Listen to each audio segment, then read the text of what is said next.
Sir, सबसे पहले Trump द्वारा जो शुल्क दुगुना करने पे भारत पर भारी पड़ रहा है। अमेरिका के साथ रिश्तों का नुकसान हो रहा है। रूस के तेल खरीदने के लिए इन्होंने दुगुना कर दिया है। क्या देखते हैं? देखिए, हम पहले ही कहे हैं कि अमेरिका से कोई भी किसी तरह का दबाव भारत स्वीकार नहीं करता है।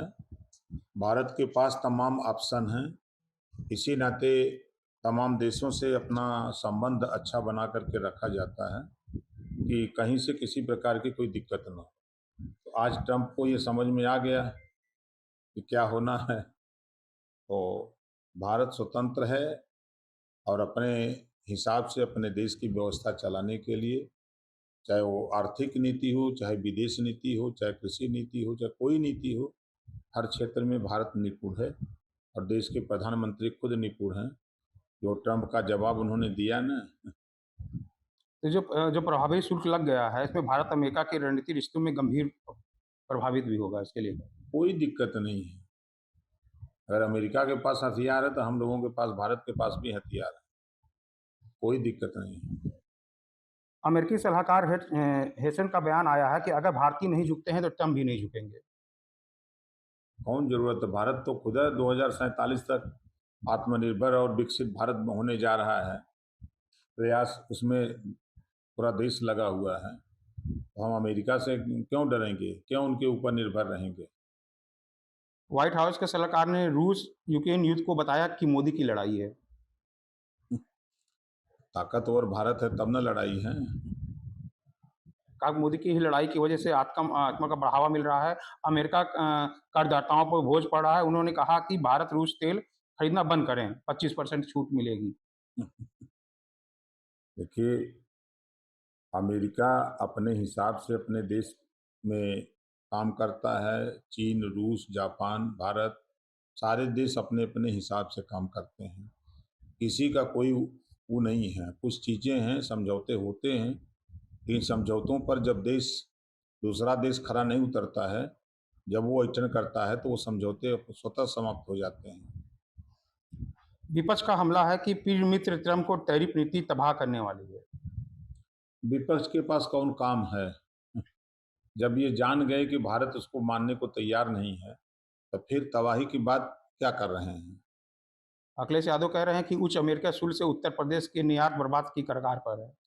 देखिए, अखिलेश जी की बात का कोई भरोसा नहीं है। अखिलेश जी कब बोलेंगे, तेजस्वी जी क्या बोलेंगे, राहुल जी कब क्या बोलेंगे, कोई इन लोगों का ठीक नहीं है। 10 क्षेत्रों में करीबन 2.17 लाख करोड़ का नुकसान होगा। कोई नुकसान नहीं होगा। अखिलेश जी बार उसके बार कह रहे हैं। अखिलेश कह रहे हैं ना। देखिए, इनके कहने से या करने से, अब जैसे ये लोग कह रहे थे कि अमेरिका जब टैरिफ करेगा तो भारत को नुकसान होगा। अब अमेरिका को नुकसान होने की स्थिति हो गई ना। वैष्णो देवी यात्रा पर भूस्खलन में 33 लोगों की मौत है। कई लोग घायल हैं। जम्मू कश्मीर के कटरा स्थित अर्धकुमारी के पास भारी बारिश के बाद एक हादसा हुआ है, जिसमें लगभग जलजमाव होने के कारण 3500 लोग से अधिक लोग निकाला गया है। 33 लोगों की मृत्यु है। इसमें क्या कहना है? देखिए, दुखद घटना है, प्रकृति की मार है। अब उसमें सरकार बचाव पक्ष में ही और पूरी ताकत के साथ लगती है और लगी भी है। प्रयास ये होता है कि लोग सकुशल जाएं, सकुशल आवें, लेकिन अब प्रकृति के सामने किसी का बस नहीं चलता है। अमर अब्दुल का सवाल है कि यात्रा रोकी क्यों नहीं गई? 33 लोग की मौत के बाद भी उन्होंने बारिश चेतावनी दी थी। वैष्णो देवी यात्रा रोकी क्यों नहीं गई थी? अब वो विपक्ष में उनका यही सब खाली सवाल करना है। तो उनकी भी तो जिम्मेदारी है। ये विपक्ष के लोग प्रकृति को रोक पाएंगे? ये कुछ नहीं कर पाएंगे। एक सिर्फ बयानबाजी कर सकते हैं। राहुल गांधी ने आरोप लगाया है कि गुजरात मॉडल चोरी का मॉडल है। अब क्या कहा जाए कांग्रेस को? शुरू में ही जब लोकतंत्र की तैयारी हुई देश में, तभी चोरी कांग्रेस ने किया। 1947 में जब 14 लोगों को वोट देने का अधिकार हुआ तो 13 वोट पाए सरदार वल्लभ भाई पटेल, 1 वोट पाए पंडित जवाहरलाल नेहरू। उसी समय चोरी हो गई 13 वोटों के। एक वोट वाले को जो है प्रधानमंत्री बना दिया गया, 13 वोट वाला रह गया। दूसरी चोरी इन लोगों ने 1952 में किया। 78,000 वोटों की चोरी बाबा साहब डॉक्टर अम्बेडकर जी के साथ किया। रामपुर में जीते हुए प्रत्याशी को हराकर वोट की चोरी किया। बनारस में वोट की चोरी किया इन लोगों ने, मतपेटी जो है गंगा में फेंकवा करके नई मतपेटी ला करके रख दिया। वोट की चोरी तो कांग्रेस के लोगों ने किया है। ये दूसरे के ऊपर क्या बोल रहे हैं? उन्होंने ये भी आरोप लगाया कि प्रधानमंत्री मोदी, गृह मंत्री अमित शाह अब मुख्य चुनाव आयोग पर वोट चोरी का आरोप लगाते हुए कहा है, गुजरात मैटर आर्थिक नहीं है। देखिए, ये लोग का विरोध करना काम है। अगर ये लोग वास्तव में आरोप लगा रहे हैं चुनाव आयोग पर, तो पहले तो ये कांग्रेस को कर्नाटक में वोट चोरी की सरकार है, इसको रिजाइन दे देना चाहिए। अखिलेश जी, राहुल जी, इन लोगों की पार्टी के जो जीते हुए लोग हैं, ये चुनाव आयोग की गड़बड़ी से, धांधली से, वोट काटने से जीते हैं। इन लोगों को रिजाइन दे देना चाहिए। और इन लोगों को ज्ञान नहीं है कि जब कांग्रेस की सरकार थी, तब भारतीय जनता पार्टी ने 282 सीट जीती थी। अब आज भारतीय जनता पार्टी की सरकार होते हुए 240 रह गई।